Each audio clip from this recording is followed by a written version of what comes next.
Pamahalaang Brigada Group at iba't ibang Brigada News FM station sa buong Pilipinas nagsagawa ng nationwide gift giving sa mga bahay ampunan. Brigada Ann Cortez, i-brigada mo! Brigada Live Report.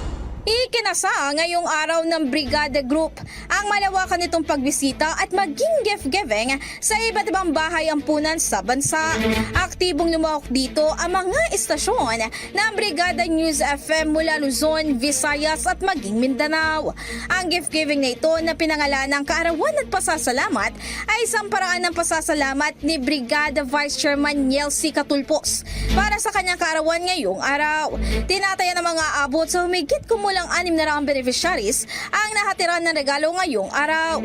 Bakas naman din sa mga mata at ngiti ng mga bata ang kanilang saya matapos matanggap ang ilang regalo mula sa brigada. Samantala, masaya ring nagpasalamat ang bawat administrasyon ng bahay ampunan dahil sa tulong na kanilang natanggap para sa mga bata.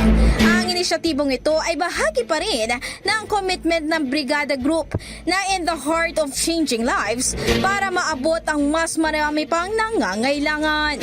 In the heart of changing lives, ito si Brigada Ann Cortez ng 105.1 Brigada News FM Manila, the Music News of Ang bahaging ito ay hatid sa atin ng Standout ES4 Capsule. Simulang tuparin ang pangarap ng iyong anak. And stunting now!